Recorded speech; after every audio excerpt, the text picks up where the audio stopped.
Pastor, saya lagi capek, Pastor. Saya butuh istirahat. Saya setuju bahwa istirahat itu penting dan kita itu perlu istirahat. Apalagi kalau kita lagi capek. Tapi anehnya, kita bisa capek untuk Tuhan, tapi tidak capek untuk hal yang lainnya.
Dan season kita di tahun ini adalah deep and wide. Dalam dan lebar atau meluas. Dan di Januari ini tema kita adalah seeking the Lord atau mencari Tuhan. Dan saya memberi judul khotbah saya pada pagi hari ini adalah mencari Tuhan. Mari keluarkan catatan saudara supaya saudara mencatat dan menerima apa yang boleh saya bagikan pada pagi hari ini. Pagi hari ini kita mau belajar dari seseorang yang bernama Zakheus. Dari Lukas 19 ayat 1 sampai ayat yang ke-10. Are you ready? Sudah siap? Di ayat yang pertama dikatakan Yesus masuk ke kota Yeriko dan berjalan terus melintasi kota itu. Di situ ada seorang bernama Zakheus, kepala pemungut cukai, dan ia seorang yang kaya. Di ayat yang ketiga. Ia berusaha untuk melihat orang apakah Yesus itu, tetapi ia tidak berhasil karena orang banyak sebab badannya pendek. Kita berhenti sampai sini dulu. Zakheus itu adalah seorang kepala pemungut cukai, kalau zaman sekarang pajak, kepala kantor pajak waktu itu. Dia kepalanya, dia bosnya. Dia bukan petugas pajak biasa. Dikatakan dia adalah seorang yang kaya. Nah, sistem perpajakan bangsa Romawi yang menjajah bangsa Israel pada waktu itu adalah mereka menggunakan orang lokal, orang setempat untuk memungut pajak untuk daerah yang mereka jajah di tempat itu. Atau wilayah itu. Jadi pada saat itu mereka menjajah bangsa Israel, mereka ada di Yudea, di tanah Yudea. Jadi mereka pakai orang Yudea itu untuk menguti pajak dari orang-orang yang ada di situ.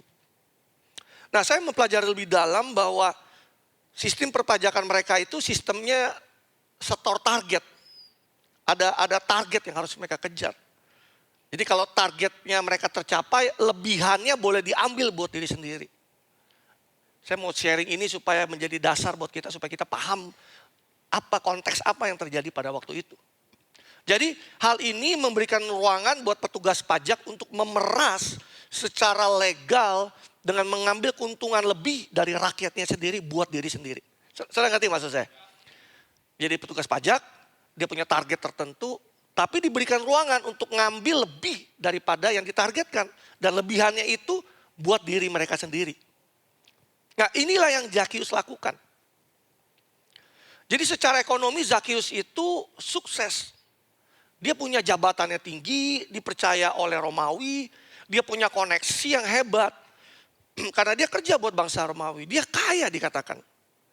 Tetapi secara sosial dan secara spiritual, Zakheus itu terasing. Kita perlu tahu bahwa pemungut cukai di mata bangsa Israel, itu mereka adalah simbol pengkhianatan dan ketidakadilan. Karena mereka bekerja untuk penjajah Romawi, mengutin pajak buat bangsanya sendiri, bahkan memeras untuk dirinya sendiri. Jadi mereka dicap sebagai orang berdosa, orang yang najis. Mereka dikeluarkan dari komunitas, mereka tidak diterima di rumah ibadah, mereka ditolak oleh orang-orang agamawi pada waktu itu. Karena seringkali pemungut cukai itu menekan, mengancam, dan bahkan memeras. Akhirnya mereka dibenci oleh semua orang kecuali orang Romawi. Karena orang Romawi lah yang menugaskan dia untuk mengutin pajak. Jadi konteksnya adalah mereka ini bad guy banget pada waktu itu. Kalau zaman sekarang udah bad guy, udah orang jahat pada waktu itu. Tetapi menariknya ada ketika Zakeus mendengar Yesus masuk ke dalam kotanya, dia berusaha untuk mencari Yesus. Di Lukas 19 ayat ketiga di dalam English Standard Version ya dikatakan, and he was seeking to who Jesus was. But on account of the crowd, he could not because he was small in stature. Dia mencari untuk melihat seperti apa sih Yesus ini gitu. Berarti dia mendengar Yesus bukan baru itu aja, tetapi dia sudah mendengar Yesus, berita tentang Yesus dari jauh-jauh hari sebelumnya. Dikatakan tadi di ayat ketiga, dia berusaha. Coba perhatikan kata berusaha. Kata berusaha ini, waktu saya gali di dalam bahasa Yunaninya adalah zeteo. Yang artinya adalah mencari, mengupayakan, berusaha dengan sungguh-sungguh, mengejar dengan intensional, dan terus-menerus berusaha. Itu arti kata berusaha. Dan kata zeteo ini beberapa kali juga dipakai di dalam Alkitab. Di ayat di Matius 6:33 contohnya yang minggu lalu pasaran dibagikan. Dikatakan bahwa tetapi carilah atau zeteo dahulu kerajaan Allah dan kebenarannya, maka semua itu akan ditambahkan kepadamu. Jadi kata carilah itu zeteo. Dan ada satu ayat lagi di Matius 7 ayat 7. Mintalah maka akan diberikan kepadamu. Carilah atau zeteo maka kamu akan mendapat, ketuklah maka pintu akan dibukakan bagi kamu. Jadi ini mencari bukan sekedar mencari kalau ketemu syukur, kalau nggak ketemu ya nggak apa-apa. Bukan kayak gitu.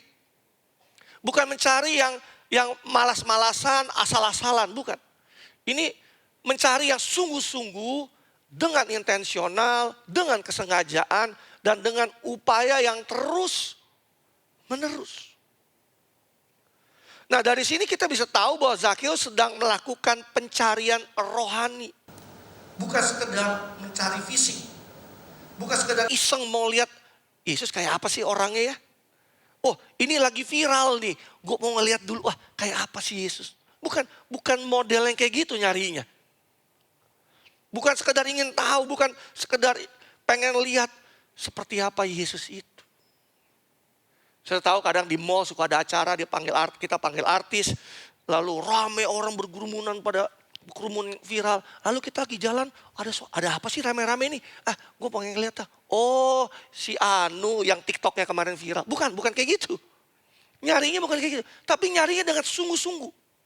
Dengan intensional. Dengan berusaha dan berupaya. Bisa ikuti saya? Di ayat keempat kita lihat ayat selanjutnya. Maka berlarilah dia mendahului orang banyak lalu memanjat pohon ara untuk melihat Yesus yang akan lewat di situ. Perhatikan kata berlari.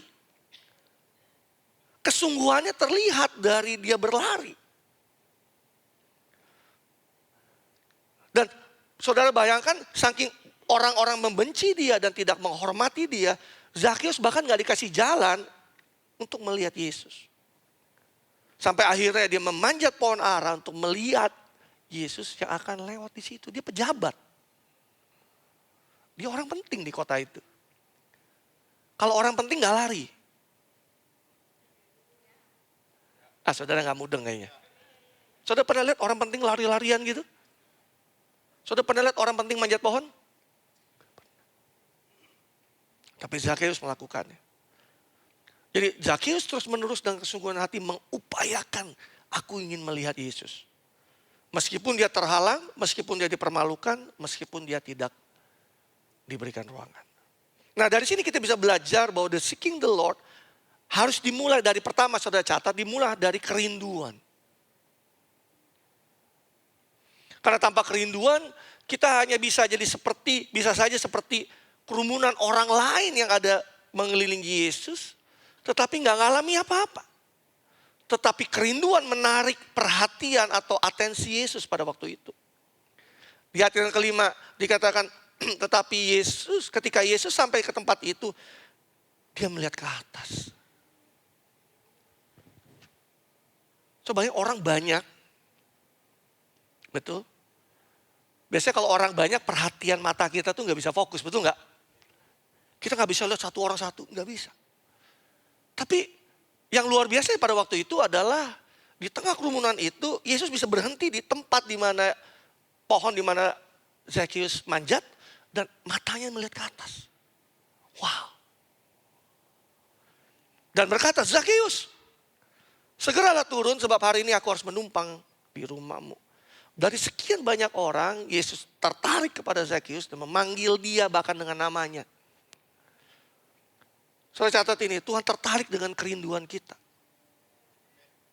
Hati Tuhan itu selalu tertarik kepada hati yang rindu kepada hadiratnya, kepada sama seperti magnet yang menarik besi. Kalau ada medan magnet yang besar di situ, maka besi apapun akan tertarik, tersedot, melekat kepada magnet itu. Kerinduan kita adalah magnet yang mengundang hadirat Tuhan. Makanya saya nggak tahu saudara tadi, saya percaya saudara dan saya berdoa saudara mengalami hadirat Tuhan pada saat tadi kita menyembah Tuhan. Tapi saudara mungkin yang belum mengalami hadirat Tuhan, mengalami kuasa Tuhan, saudara biasa-biasa aja. Saudara lihat di kanan kirimu ngangkat tangan, tiba-tiba kok lihat, kok dia nangis ya? Dia ngalami Tuhan, dia ngalami penyembahan. Kok aku biasa-biasa aja ya?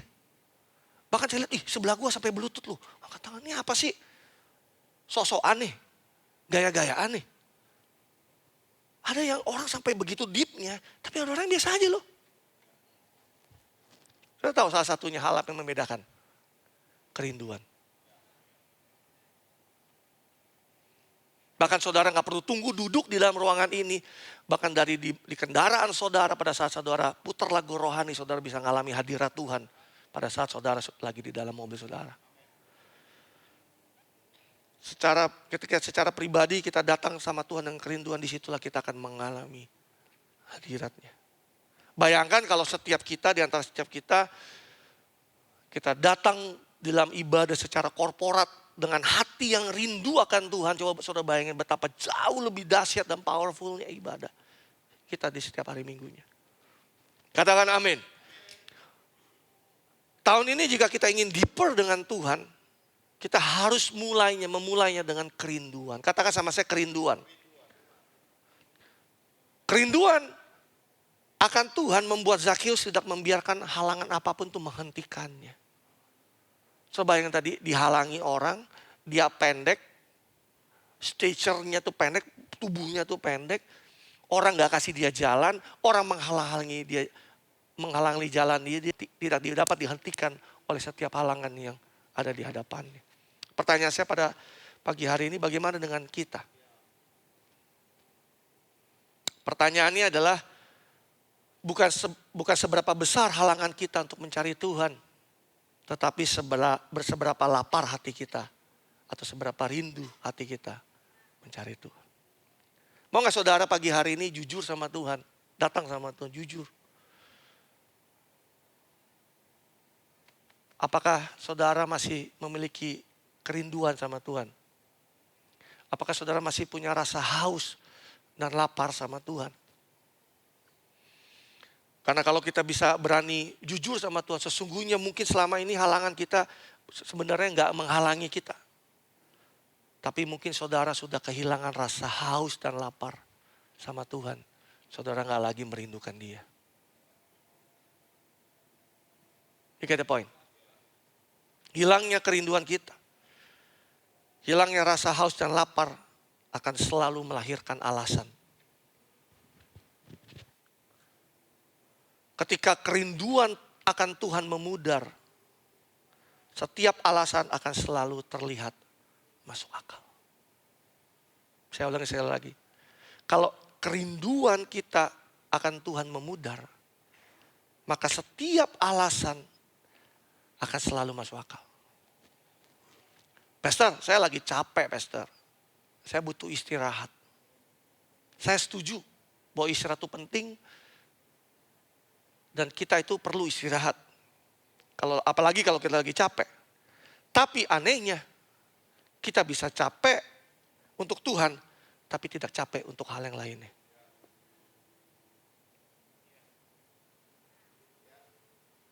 Pisaunya mulai tajam nih.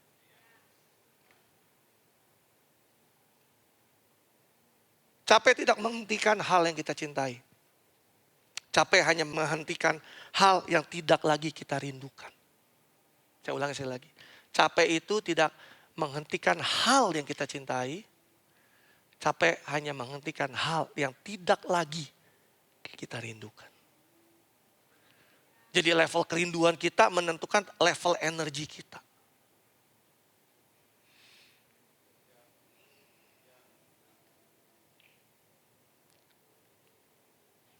Pastor, minggu pagi agak repot. Jadi saya datang ibadah, ya kadang bisa datang. Kadang juga, ya kadang telat, Pastor. Gak bisa on time. Tapi anehnya kalau mau terbang keluar kota naik pesawat, bisa tuh datang sebelum pesawatnya terbang meninggalkan saudara.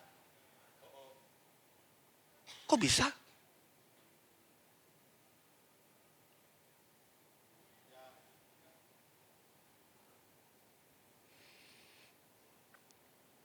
Pastor, Tuhan kan ada di mana-mana, betul. Tuhan Maha hadir. Tapi jangan diterjemahkan bahwa jadi saya gak perlu datang ke ibadah dengan sengaja dong. Karena kerinduan yang sejati selalu mencari perjumpaan. Bukan sekedar pembenaran. Saya ibadah online aja, Pastor. Banyak kok ibadah online hari ini. Iya, ibadah online banyak kok. Ibadah online benar bisa menolong, bahkan kita mau bikin survei untuk bisa orang, apakah ini membantu saudara? Kalau misalkan saudara lagi di luar kota dan saudara nggak bisa datang secara onsite, apakah ini menolong saudara? Tapi ibadah online itu nggak bisa menggantikan ibadah onsite, my brother and sister. Jadi jangan kita pakai untuk alasan kenyamanan dan kita nggak perlu komitmen dan tidak perlu komunitas, nggak perlu effort untuk datang ke ibadah onsite. Karena kerinduan sejati selalu ingin hadir, bukan hanya sekedar mengakses. 2000 tahun yang lalu memang belum ada internet. Tapi kalau pada waktu itu misalnya orang udah live viral di TikTok, live di Instagram, TV meliput Yesus masuk ke Yeriko. Zakheus bukannya cuman lihat di handphonenya, dia lihat live, oh Yesus lagi lewat di kota gua. Bukan. Dia mau hadir secara onsite. Dia mau hadir secara fisik. You get the point? Pastor, saya sedang kecewa. Saya lagi terluka, Pastor. Valid kecewamu, valid lukamu. Tapi kerinduan akan selalu membawa kita kepada Tuhan, bukan menjauh dari Tuhan. Bukan untuk dijadikan alasan untuk menjauh dari hadirat Tuhan. Sebenarnya masalahnya bukan lukamu atau kecewamu, masalahnya kerinduanmu. Udah gak ada.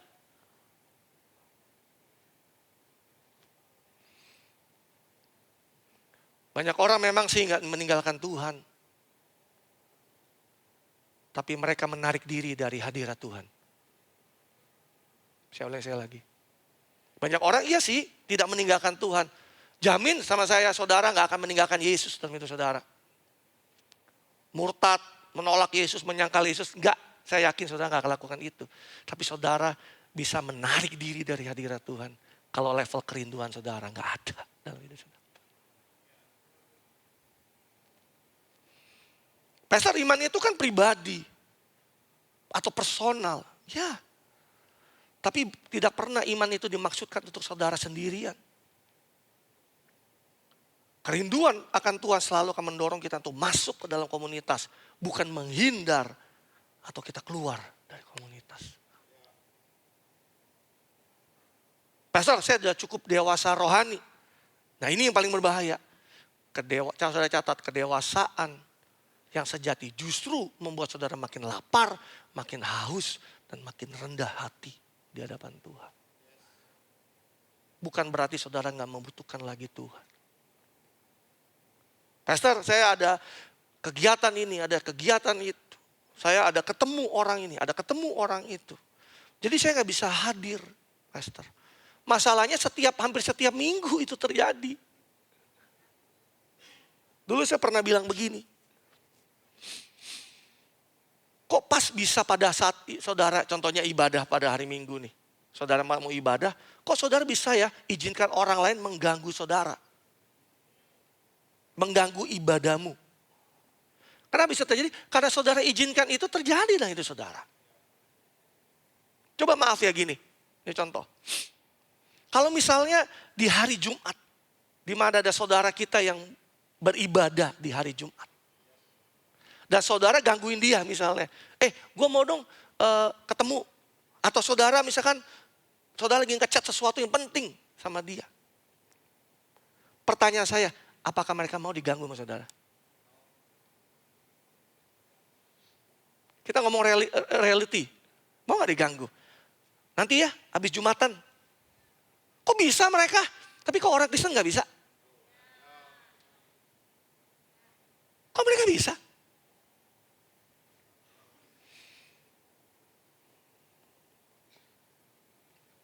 You get the point? Saudara pasti relate dengan apa yang saya ngomong. Coba aja saudara hari Jumat ketika mereka lagi mau pergi sholat. Terus saudara gangguin mereka dalam arti cari dia, mau meeting, mau ngomongin bisnis, mau apa. Nanti habis sholat Jumat aja ya kita ketemu. Benar gak begitu? Kenapa kok orang Kristen bisa digangguin di hari Minggu? Ajak sarapan, nasi kuning yuk. Pada hari ini mesti wah jam 10.30 gue ibadah nih. Bablas, udah lewat lah. Udah telat juga gue, udah gak ibadah lewat. Kok bisa? Kerinduanmu yang jadi masalah. Pas ada kesempatan untuk gak datang, gak hadir di dalam doa, di dalam home, di dalam ibadah. Saudara langsung pilihnya itu. Kerjaan lah, lembur lah, temen lah, meeting lah, hobi lah, pedal lah, golf lah, lari lah. Kok bisa bertabrakan dengan pada saat saudara lagi mencari Tuhan dan saudara mengiyakan itu? Kerinduanmu yang lagi masalah, brother sister. Alasan-alasan yang tadi itu akan terdengar rohani, logis dan masuk akal. Tapi seringkali bukan masalah keadaannya, melainkan masalah kerinduan yang sudah memudar. Orang seringkali berhenti bukan karena halangan, tetapi karena kerinduan yang sudah hilang.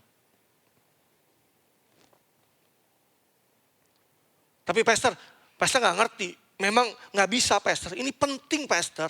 Ya saya tahu. Tapi Tuhan lebih tahu kok isi hati saudara. Makanya tadi firman Tuhan dikatakan, tetapi carilah dahulu kerajaan Allah dan kebenarannya. Maka semua itu akan ditambahkan kepadamu. Tuhan akan tolong saudara kalau saudara punya kerinduan dalam diri saudara. Kalau saudara prioritaskan dia di dalam kehidupanmu. Zakeus punya banyak alasan untuk berhenti mencari Yesus, tapi kerinduan yang membuat dia terus mencari. Saudara catat ini. Kerinduan yang hidup selalu akan mencari jalan. Tapi kerinduan yang mati selalu akan mencari alasan. Saya ulangi sekali lagi. Kerinduan yang hidup selalu akan mencari jalan. Saudara akan kalau rindu sesuatu, saudara akan cari jalan. Gimana caranya supaya saya bisa hadir di situ. Saya berjumpa dengan Tuhan. Tapi kerinduan yang mati akan selalu mencari alasan. Gak usah disuruh-suruh, dia akan cari alasan sendiri. Maaf ya, hari ini aku gak bisa. Kenapa? Karena kerinduanmu sudah mati.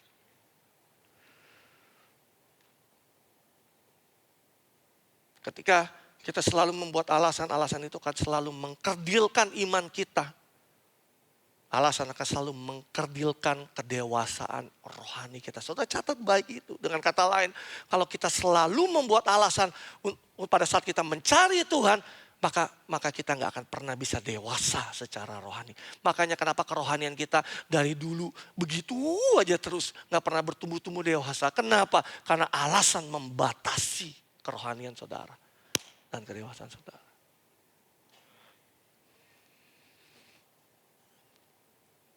Perhatikan ini buat kita yang melayani. Dari tadi saya masih poin 1 nih. Kita harus sering cek. Kita ini melayani Tuhan ini karena kita punya kerinduan sama Tuhan, atau kita hanya melayani karena kita tugas rutin karena dijadwalkan oleh leader saudara. Oh, orang Kristen itu kalau udah dewasa auto melayani dong, harusnya dong. Karena di bawah alam bawah sadar kita ini yang melayani itu ya sudah biasa gitu. Tetapi kita harus cek di dalam hati kita. Apakah ini hadir dari kerinduan kita melayani Tuhan atau bukan. Jadi jangan sampai kita rindu tanda kutip melayani Tuhan, tapi kita nggak rindu dengan pribadi yang kita layani. Kita cuma pengen pelayanannya aja, bisa ada di gereja, punya kegiatan, tapi kita nggak rindu dengan Tuhan yang kita layani. Kita harus jujur sama diri kita sendiri hari ini. Buat builders dan leaders di gereja ini. Kita punya kerinduan gak dengan dia yang kita layani? Katakan amin. Di ayat selanjutnya, di ayat 6. Tetapi Zakeus segera turun dan menerima Yesus dengan sukacita. Katakan segera. Segera itu kerinduan. Segera itu adalah ketaatan tanpa basa-basi, tanpa negosiasi.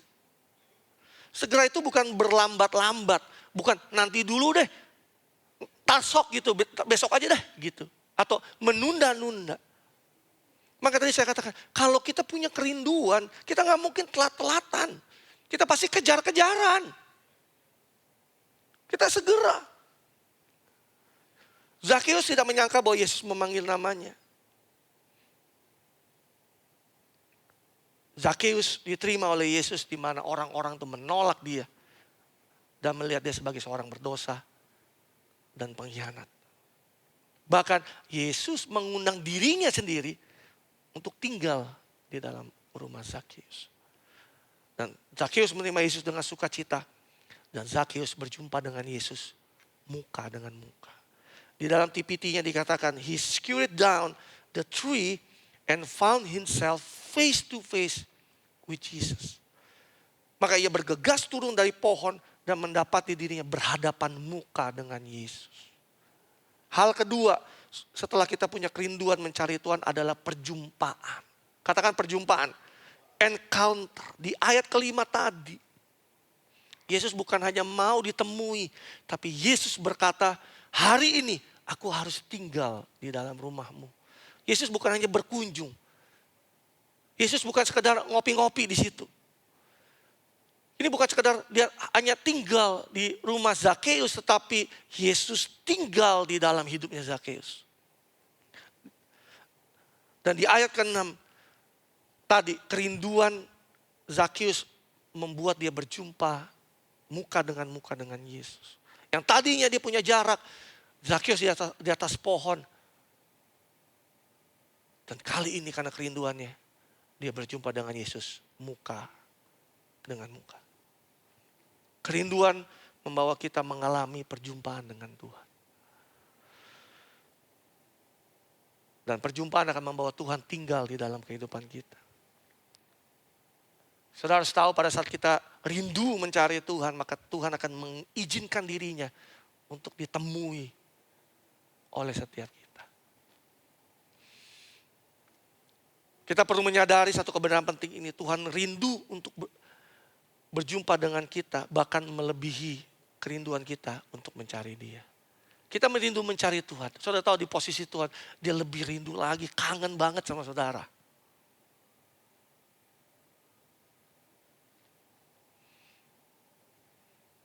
Saudara harus tahu bahwa Tuhan itu mencintai persekutuan dengan manusia dari sejak dunia itu diciptakan. Dari penciptaan, relasi itu adalah inti hatinya Tuhan. Di Taman Eden pada waktu Tuhan menciptakan segalanya, Tuhan bukan hanya menciptakan Adam dan Hawa, tetapi Dia hadir di tengah-tengah mereka. Tuhan berjalan bersama-sama dengan mereka, dan Tuhan menikmati persekutuan dengan mereka. Dan yang menariknya, bahkan ketika Adam dan Hawa jatuh di dalam dosa, justru Tuhan tidak menjauh dari mereka, tapi merekalah yang menjauh dari Tuhan. Justru Tuhanlah yang lebih dahulu berinisiatif mencari mereka. Maka kita buka sebentar di Kejadian 3:8. Ketika mereka mendengar bunyi langkah Tuhan Allah yang berjalan-jalan di taman itu pada waktu hari sejuk, bersembunyilah manusia dan istrinya itu terhadap Tuhan Allah di antara pohon-pohonan di dalam taman. Mereka sembunyi. Bukan karena Tuhan yang berubah, tapi karena hati manusia yang telah berubah. Dosa akan membuat manusia takut akan Tuhan, padahal Tuhan itu tetap sama. Dia mengasihi, Dia mendekat, Dia mencari saudara dan saya. Katakan amin. Di ayat ke-9, tetapi Tuhan Allah memanggil manusia dan berfirman kepadanya, di manakah engkau? Adam, where are you? Eve, where are you? Tuhan tanya, itu bukan karena Tuhan gak tahu di mana Adam dan Hawa berada. Tapi pertanyaannya adalah panggilan mencari. Undangan untuk jujur dan kesempatan untuk kembali sama Tuhan. Di ayat yang 10, ia menjawab, aku mendengar bahwa engkau ada di dalam taman itu. Aku menjadi takut karena aku telanjang, sebab itu aku bersembunyi. Disinilah kita bisa melihat ada satu realita rohani yang dalam, bahwa dosa tidak pernah membuat Tuhan berhenti mencari manusia, tetapi membuat manusia berhenti mendekati dan mencari Tuhan. Dosa membuat manusia takut mencari Tuhan.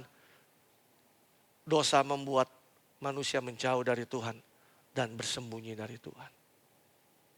Pagi hari ini kalau Tuhan bertanya sama saudara, where are you? Koma nama saudara. Where are you? Di mana kamu? Ini lagi ibadah nih, Tuhan lagi di the hall nih, lagi di GKS. Bukan masalahnya lokasimu secara fisik, lokasi hatimu ada di mana? Where are you? Where are you now? Karena saudara, Tuhan tahu kok kita ada di mana. Tuhan mengasihi saudara, Tuhan rindu sama saudara. Dia rindu bersekutu dan bersama-sama dengan saudara. Masalahnya bukan apakah Tuhan mau mendekat atau mencari kita, tetapi apakah kita mau keluar dari persembunyian kita, mencari dan menjumpai Dia. Pagi hari ini kesempatan yang buat kita yang luar biasa di tahun yang baru. Kalau selama ini kita tersembunyi atau menyembunyikan diri kita dari Tuhan, saatnya kita keluar dan datang sama Tuhan yang mencari setiap saudara dan saya. Katakan amin. Di ayat selanjutnya, di ayat ke-7 sampai ke-9. Tetapi semua orang yang melihat hal itu bersungut-sungut, katanya ia menumpang di rumah orang berdosa. Tadi saya sudah jelaskan kenapa pemungut cukai dibilang orang berdosa. Di ayat ke-8, tetapi Zakeus berdiri dan berkata kepada Tuhan, Tuhan, setengah dari milikku akan kuberikan kepada orang miskin. Dan sekiranya ada sesuatu yang kuperas dari seseorang, akan kukembalikan 4 kali lipat.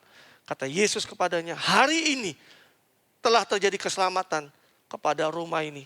Dan orang ini pun anak Abraham. Hal ketiga yang terakhir, yang penting dalam mencari Tuhan adalah transformasi atau perubahan hidup. Perjumpaan sejati dengan Yesus itu gak berhenti sampai hanya hati kita dijamah oleh Tuhan. Air mata kita mengalir. Lalu perasaan emosi yang meluap-luap. Lalu hatiku merasa damai dan sejahtera. Dan sukacita yang sesaat. Tetapi perjumpaan sejati dengan Yesus itu harus berlanjut kepada transformasi hidup atau perubahan hidup yang nyata. Katakan amin. Orang banyak tadi melihat masa lalu Zakeus, mengatakan bahwa dia numpang sama orang berdosa. Tetapi Yesus melihat masa depannya Zakeus. Dan hasilnya jelas, Zakeus bertobat, Zakeus berubah hidupnya. Saudara perhatikan di sini, tidak dicatat bahwa Yesus itu memaksa, Yesus itu mengancam, Yesus itu menghakimi, atau meminta Zakheus untuk melakukan apa yang dia lakukan tadi. Yang dia katakan tadi. No, Yesus tidak pernah melakukan itu. Tapi Yesus cukup hadir dan menyatakan kasih dan penerimaannya. Zakheus mengalami perubahan. Transformasi lahir dari hati yang disentuh oleh kasih Tuhan. Zakheus mengalami penerimaan Yesus. Zakheus mengalami kasihnya Yesus. Sudah catat ini, perubahan hidup tidak ditentukan dari seberapa banyak air mata yang keluar pada saat kita mengalami perjumpaan dengan Tuhan. Perubahan hidup tidak ditentukan dari seberapa menyesalnya kita atas dosa dan kesalahan kita. Perubahan hidup tidak ditentukan dari apa yang kita alami secara emosional, tetapi perubahan hidup ditentukan dari seberapa kita berani keluar dari cara hidup kita yang lama, mengubah cara berpikir kita, merubah cara pandang kita, mengubah arah hidup kita, mengubah nilai dan prioritas hidup kita setelah kita mengalami perjumpaan dengan Yesus. Saya nggak bilang bahwa menangis mengalami Tuhan itu salah atau tidak perlu. Enggak. Saya juga sering menangis dan mengalami Tuhan. Tadi ibadah tadi aja menyembah Tuhan, saya menangis di depan. Saya nggak bilang bahwa menyesal atas dosa dan kesalahan kita tuh nggak perlu. No. Itu harus dan saya juga melakukannya. Yang saya mau katakan adalah perubahan hidup setelah mengalami Tuhan. Itu yang menggambarkan bahwa kita benar-benar mengalami perjumpaan pribadi dengan Yesus. Karena yang bisa mengubahkan hidup kita adalah pribadi Yesus. Bukan agama yang merubah kita. Tapi pribadi Yesus lah. Yang kalau saudara berjumpa dengan dia dan saudara izinkan mengubah saudara, hidup saudara akan mengalami perubahan. Alkitab tidak mengatakan Zakheus nangis. Alkitab tidak mengatakan bahwa Zakheus itu mengaku dirinya menyesal kayak meraung-raung nangis. Enggak, tetapi dari sikapnya, dari keputusannya, dari pilihannya. Itu menandakan bahwa dia benar-benar mengalami Yesus dan hidupnya berubah. Orang yang tadinya terbiasa hidupnya memeras orang lain. Orang yang selama ini menjadikan uang adalah Tuhannya. Bisa berkata, Tuhan, setengah dari milikku akan kuberikan kepada orang miskin.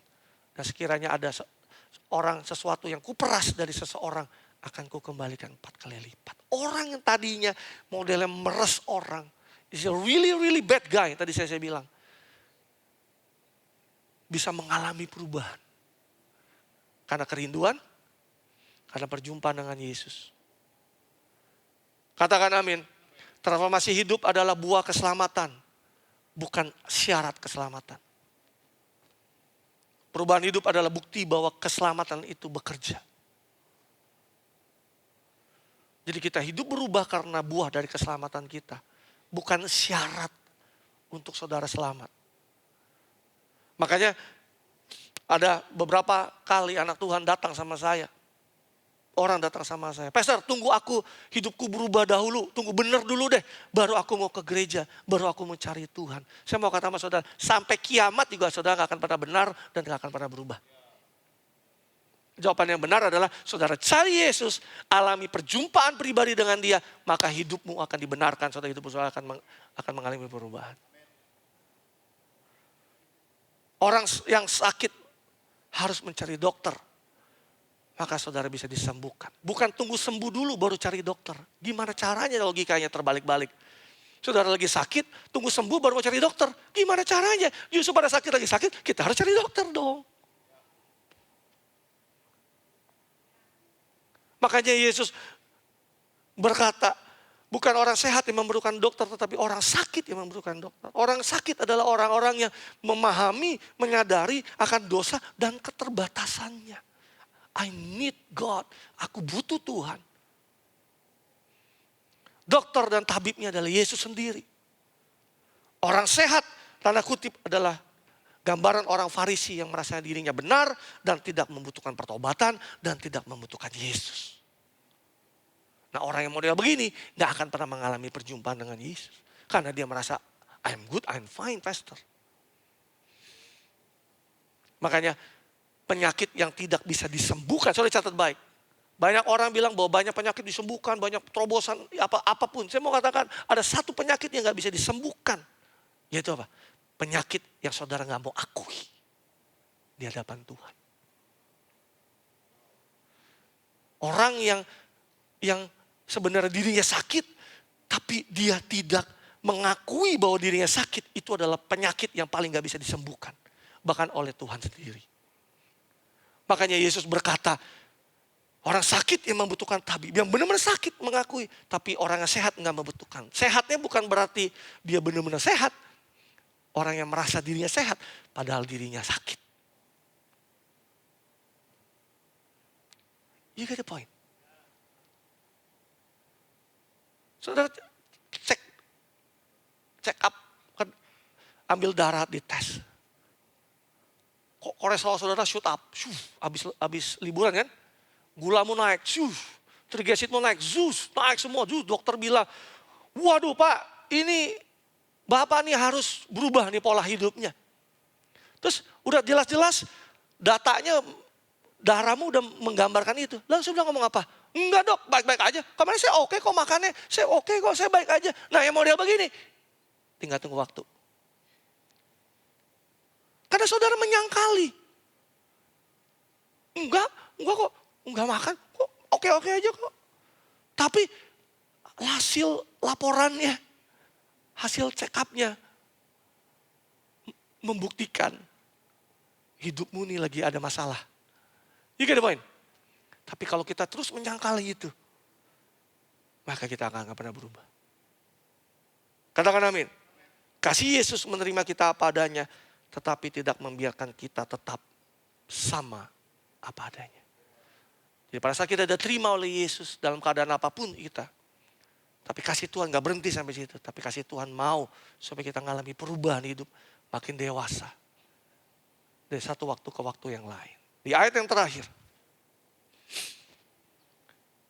Sebab anak manusia datang untuk mencari dan menyelamatkan orang yang hilang. Kata mencari itu juga kata zeteo yang sama tadi yang saya bagikan di awal. Ingat tadi zeteo ya? Mencari, mengupayakan, berusaha dengan sungguh-sungguh, mengejar dengan intensional, terus-menerus berusaha. Jadi bahkan kita pikir kita mencari Tuhan, tapi sebenarnya sesungguhnya Yesuslah yang sungguh-sungguh berupaya mencari saudara dan saya dengan intensional. How He love us so much. Betapa Dia mengasihi setiap saudara dan saya. Kalau kita punya kerinduan sama Tuhan, kerinduan kita itu untuk mencari Tuhan hanyalah respon atas kerinduan Tuhan yang terlebih dahulu. Mencari dan menantikan perjumpaan dengan kita. Kalau hari ini kita rindu sama Tuhan, itu hanyalah respon dari kerinduan Tuhan untuk mencari dan menantikan perjumpaan dengan saudara dan saya. Katakan amin. Kesimpulannya. Saudara ingat minggu lalu, kalau yang saudara hadir ibadah minggu lalu, saya bagikan tentang apa sih perbedaan antara orang muda kaya yang menjumpai Yesus dengan Zakheus. Sama-sama kaya, sama-sama hebat. Alkitab spesifik mengatakan orang muda kaya. Orang kalau udah masih muda dan kaya, hebat kan? Wah hebat banget ya. Masih muda udah kaya. Wah sama-sama kaya, sama-sama hebat. Sama-sama berjumpa dengan Yesus. Tapi mereka memiliki perbedaan yang besar. Saudara catat ini beberapa hal setelah saya menggalinya. Sikap awalnya ketika menjumpai Yesus itu yang menjadi perbedaan. Orang muda kaya datang bukan karena kerinduan, tapi mencari pembenaran. Mencari pembenaran diri. Dia datang bahwa dia sudah merasa dirinya rohani. Sudah melakukan semua perintah Allah. Zakheus datang dengan kerinduan untuk melihat dan berjumpa dengan Yesus. Dia datang dengan rasa haus dan lapar. Dia datang dengan kerendahan hati. Sampai memanjat pohon. Perbedaan yang kedua. Orang muda kaya itu harta menguasai hatinya. Maka ketika Yesus menyentuh prioritas hidupnya yaitu hartanya. Dia mundur dan pergi. Meninggalkan Yesus dengan sedih hati. Sedangkan Zakheus dulu dia juga sama. Harta adalah prioritas hidupnya. Tapi dia mengalami perubahan. Harta bukan lagi Tuhannya. dan prioritasnya, tetapi Yesus yang jauh lebih berharga dari seluruh harta yang dia miliki. So bayangin orang yang biasanya ngambil, mengumpulkan harta buat diri sendirinya, bisa membagikan apa yang dia punya. Wow. Saudara pernah gak ketemu orang yang medit pelitnya, ampun. Aku kenal dia pastor dari zaman kuliah, ampun pelitnya. Tapi begitu saudara, gila nih berubah loh. Bisa bayarin gue makan, bisa beliin gue kopi. Loh kok bisa begini nih orang? Berubah. Harta gak lagi menguasai hatinya. Tanpa diminta, Zakius memberi setengah dari hartanya kepada orang miskin dan mengganti 4 kali lipat dari orang yang pernah dia peras. Yang ketiga, responnya terhadap panggilan Yesus. Orang muda kaya pada waktu Yesus berkata, jualah segala milikmu lalu ikutlah aku. Sebenarnya Yesus sedang ingin melepaskan dia dari keterikatan akan hartanya. Tapi dia menolak dan pergi. Dia tidak menerima Yesus. Walau sekalipun dia berjumpa dengan Yesus. Dia menolak Yesus. Dia bahkan pergi meninggalkan Yesus. Dia mencoba untuk hidup benar tanpa Yesus. Berbeda dengan Zakius pada waktu Yesus berkata, hari ini aku harus menumpang di rumahmu. Responnya, Zakius segera turun dan menyambut Yesus dengan sukacita. Yang perbedaan terakhir yang keempat, hasil akhir perjumpaan dengan Yesus. Orang muda kaya gak ada yang berubah dari hidupnya. Tetap kaya sih, tapi dia kehilangan kesempatan untuk mengikuti Yesus. Zakius, hidupnya tadi kita tahu, dia diubahkan. Dan bahkan terjadi keselamatan buat dia dan seisi rumahnya. Pertanyaan saya buat saudara hari ini, kita mau seperti orang muda kaya itu atau kita mau jadi seperti Zakius yang sama-sama katanya mencari Yesus, tapi yang satu datang dengan pembenaran diri, tetapi yang satu datang karena kerinduan. Dan dia mengalami Yesus dan mengalami hidup yang diubahkan.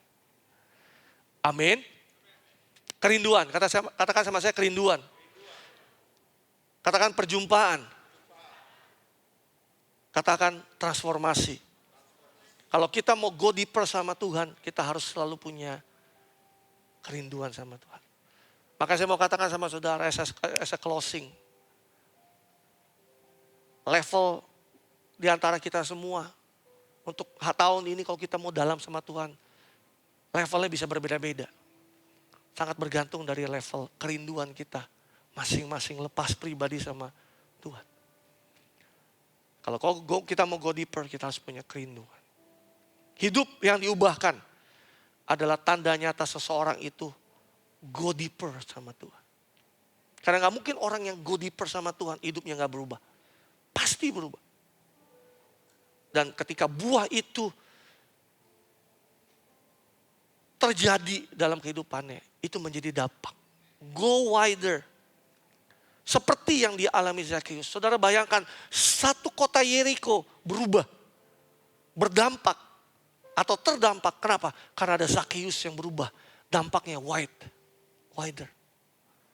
Kok bisa pastor? Loh, biasanya tiap hari dipersin, tiba-tiba dia diberi. Setengah hartanya milik Zakius gak dihitung berapa, gak tercatat di Alkitab. Tapi dibagikan kepada orang-orang. Perubahan terjadi di kota itu. Dampaknya terjadi. Kenapa? Karena ada satu orang yang mau go deeper sama Tuhan. Amin.